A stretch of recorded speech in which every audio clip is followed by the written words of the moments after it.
Isang mapagpalang araw na naman po mga kapatid at muli tayong mag-aaral ng salita ng Diyos. At ang salita ng Diyos natin pag-aaralan, atin po itong kukunin sa Ebanghelyo ng ating Panginoon ayon kay San Juan, Kabanata 13, talata 12 hanggang 17. Ang sabi po dito, nang maugasan na ni Jesus ang kanilang mga paa, siya'y nagsuot ng damit at nagbalik sa pag. Naunawaan ba ninyo kung ano ang ginawa ko sa inyo? Tanong niya sa kanila. Tinatawag ninyo akong guro at Panginoon, at tama kayo, sapagkat ako nga. Kung akong Panginoon ninyo at guro ay naghugas ng inyong mga paa, dapat din kayong maghugasan ng paa. Binigyan ko kayo ng halimbawa at ito'y dapat ninyong tularan. Sinasabi ko sa inyo, ang alipin ay hindi dakila kaysa kanyang Panginoon, ni ang sinugo kaysa nagsugo sa kanya. Kung naunawaan ninyo ang mga bagay na ito at inyong gagawin, mapapalad kayo. Mga kapatid, mga magulang, mga kaibigan, ito po ang mabuting balita ng ating Panginoon. Ang papuri, ang pagsamba ay para lamang po sa Kanya.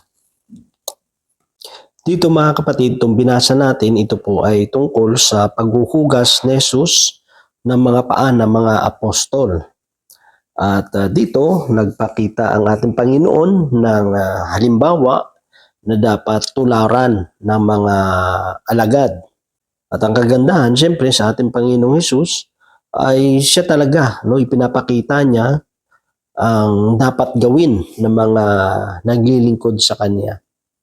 At ang maganda pa sa ating Panginoon, bilang siya ay leader, siya yung unang nagbibigay ng ehemplo, di ba, na dapat sundan ng mga naglilingkod sa Kanya, ng mga sumusunod sa Kanya. Ganoon naman talaga ang dapat maging katangian ng isang leader. Siya yung nagbibigay ng mabuting halimbawa. At dito may kita natin na concerned din ang ating Panginoon kung ang ginawa niya bang ito ay nauunawaan ng kanyang mga apostoles, ng kanyang mga lingkod. Kasi magiging walang saysay din yung mga bagay na pinakita niya, yung mga bagay na itinuro niya, sinabi niya, ginagawa niya, kung hindi naman ito nauunawaan ng kanyang mga alagad. Kaya may kita natin dito na kahit sa yung Panginoon nila, kahit sa yung guro, ibinaba niya yung kanyang sarili. So, ibig sabihin, nandun yung humility. Isa talaga yun sa katangian na dapat taglayin ng bawat naglilingkod sa Panginoon. Ano man yung ating posisyon, ano man po yung ating marating, ano man po yung ating mga nalalaman, humusay man tayo o nakilala, ay dapat manatili tayong sabi nga, yung paa natin nasa lupa pa rin. Kasi yun naman talaga yun, yung ka talaga mabibilib sa mga tao na kahit may kapangyarihan, may posisyon, pero nandun pa rin yung kababaan ng loob nila. Kasi mas irerespeto mo yun di ba? Ikumpara mo dun sa mga taong wala nang posisyon. Wala nang kapangyarihan, wala na kung ano pa, na puno pa ng kayabangan. O kaya, kahit nagkaroon ng posisyon, pero ginagamit naman sa hindi maganda, di ba? Para i-control yung mga nasasakupan niya. Yung gusto niya siya yung masunod, di ba? Kailangan siya yung mataas, di ba? Hindi mo siya pwedeng utusan. Kailangan nasa pedestal talaga siya, di ba? Kailangan siya yung talagang sikat, di ba? Yung kailangan siya talaga yung sentro ng atensyon. Pero ang ating Panginoon hindi Kaya nga sabi dito ng Panginoon, yung tanong niya, after niyang maugasan yung mga paa ng mga alagad, ang tanong niya agad, naunawaan ba ninyo ang ginawa ko sa inyo? Tanong ng Panginoon sa kanyang mga alagad. Sabi, tinatawag niya akong guro at Panginoon. At tama kayo sapagkat ako nga. Siyempre, bilang guro, siya ay nagtuturo sa bawat isa sa atin ng mga bagay na dapat nating malaman, mga dapat nating gawin para tayo ay i-equip sa lahat ng karunungan at kaalaman o sa pagharap natin, para sa pagharap natin sa sa mundong ito. Tulad ng mga guro natin ba sa mga eskwelahan, binibigyan tayo ng karunungan, ng kaalaman para ma-equip tayo at mahasa yung ating mga kakayanan, yung ating mga abilidad, mapalabas kung ano yung mga natatagong talento na meron tayo. At kung saan tayo pauunlarin, anong aspeto, saan ba tayo mahusay, saan ba tayo magaling, doon tayo papaunlarin ng ating mga guro, di ba? Ang ano talaga doon is tagapagturo. At hindi lang siya tagapagturo, hindi lang siya guro, kundi Panginoon. Ibig sabihin, dahil siya yung Panginoon, dapat mo siyang sundin. Di ba? Kung kinikilala natin na siya yung Panginoon natin, dapat natin sundin. Ano man yung itinuturo niya, ano man yung mga ehemplo na ipinapakita niya sa atin, dapat natin itong gayahin. At siyempre, yung paalala niya doon, binigyan ko kayo ng halimbawa at ito'y dapat ninyong tularan. Sinasabi ko sa inyo, ang alipin ay hindi dakila kaysa kanyang Panginoon, ni ang sinugo kaysa nagsugo sa kanya. So dito pinapakita ng Panginoon na yung alipin hindi pwede mas maging dakila sa Panginoon niya. Kung ito ginawa ng ating Panginoon, wala tayong irarason na sabihin natin ay nakakahiya. No? Ano sasabihin ng mga tao sa akin na ako yung nasa posisyon, ako yung sa may kapangyarihan Ako yung magpapakababa, di ba? Minsan ganun sa mundong ito, di ba? Sabi, ba't ako magpapakababa diyan? Ako yung magulang, ako yung kuya, ako yung ate, di ba? O kaya ako yung may posisyon. Bakit ako yung unang lalapit? Diba? Kasi minsan tinitingnan natin yung status natin, ano ba tayo, diba? Pero pag nakakilot tayo, dapat natin kalimutan yon. No? Si Lord nga, kinalimutan niya pagiging Panginoon niya, pagiging guro niya. Kasi ang gusto niya doon yung turuan sila kung paano magpakumbaba. Isa yun sa mga mabubuting asal na itinuturo ng ating Panginoon. Na kung ito yung tataglayin ng bawat naglilingkod sa Panginoon, ay matutulad tayo sa ating Panginoong Hesus. At anuman yung ma-achieve natin o mga recognition na matanggap natin sa mga ginagawa natin, hindi lalaki yung ulo natin. Di ba? Mananatili tayo sa ating katayuan. Di ba? May iba kasi minsan, pag sumikat na, nakilala na, may mga natututunan na, nag-iiba na. Di ba? Nakalimutan nila na ang tao, nagustuhan sila ng tao, nandun yung respeto ng tao sa kanila, kung sino talaga sila di ba? Yung sa simpleng sila, di ba? Kaya nga sila nagustuhan ng tao, di ba? Yung mga taong sumikat, bago sila sumikat, bakit ay hinangaan sila ng mga tao kasi yun nga, mabait sila, di ba? Maganda yung pag-uugali nila, yung asal nila. Ganun yung nagustuhan sila ng tao Pero nang yumabang na sila, nag-iba na yung tingin nila sa sarili nila, unti-unti, di ba? Yung gusto ng tao sa kanila, nawawala. Di ba? Yung respeto ng tao, nawawala. At hindi naman hindi yun kasiraan o masasabi nating bababa yung tingin sa iyo ng tao, di ba? Pag tayo ay nagpapakumbaba. Kundi the more pa natin nga silang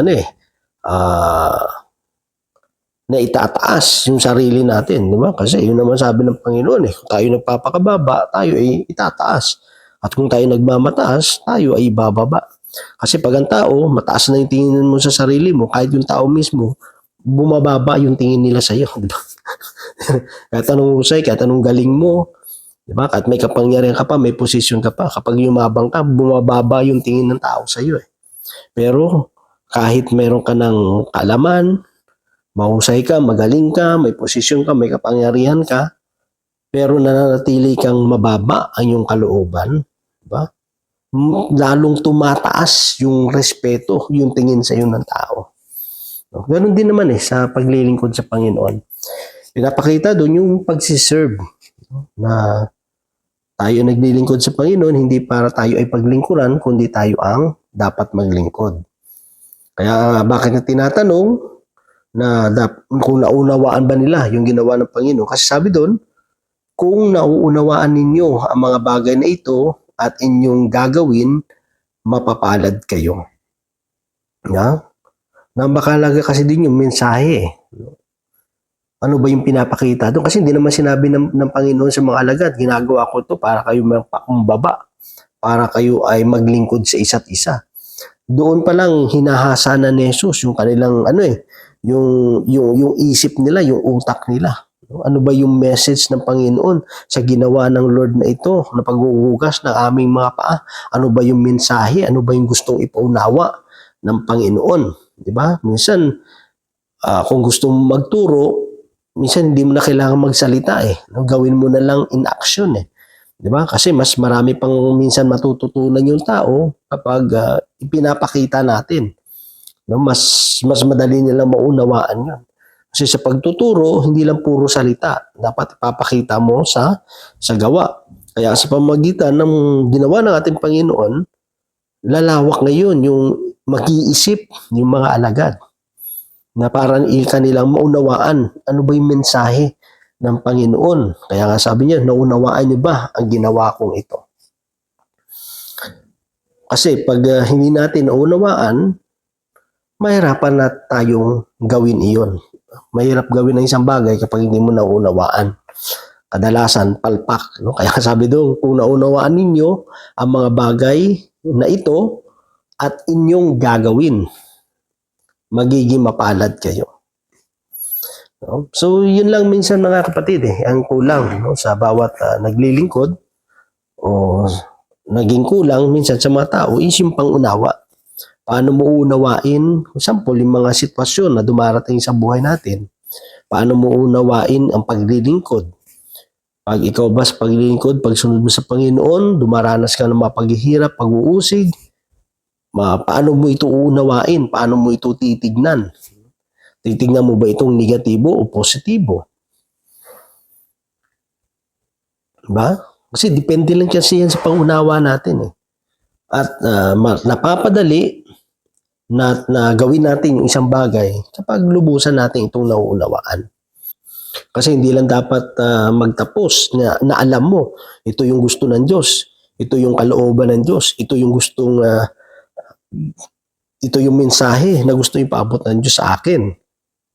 Hindi lang dapat doon nagtatapos. Dapat i-apply natin yung nalalaman natin. Dapat i-apply natin yung mga bagay na itinuro sa atin ng Panginoon. No? Hindi lang puro tayo karunungan lang, di ba? Kailangan i-apply natin yung karunungang ibinigay sa atin ng Panginoon. Kasi kung hindi natin isasabuhay yun, hindi natin i-apply, hindi tayo magiging mapalad sa harapan ng Diyos. Di ba? Yung pagiging mapalad sa harapan ng Panginoon, ito ay kapag ang tao ay namuhay ayon sa kalooban ng Diyos. Ito yung mga taong may pangunawa at hindi lang may pangunawa, meron ding gawa, merong ginagawa. At kapag naunawaan natin yung misyon natin, yung salita ng Diyos, yung mga bagay na nangyayari sa buhay natin, hindi ka magiging malungkot. Hindi ka magiging bugnutin, hindi ka magiging mainipin o mapaghanap. Kundi kapag naunawaan natin ang buhay, naunawaan natin yung panawagan ng Diyos, yung mga nangyayari sa buhay natin, wala tayong ibang gagawin kundi pasalamatan ng Panginoon. Wala tayong ibang gagawin kundi magtiwala, umasa, at patuloy na manalangin at patuloy na maglingkod sa Kanya. Kasi sa pagsunod natin sa ehemplo na ginawa ng ating Panginoon, tandaan natin kasi may mga tao rin na nasa likod natin, mga taong na nakasubaybay, mga taong nakatingin sa atin na sinusundan din tayo. Diba? Kailangan maging mabuti tayong halimbawa doon sa mga taong yon. Katulad ng ating Panginoon, dahil naging mabuti siyang halimbawa, yung mga sumunod sa kanila ay tunay na pinagpala. So yun lamang mga kapatid, at nawan Diyos patuloy magpala sa bawat isa sa atin. God bless po sa ating lahat.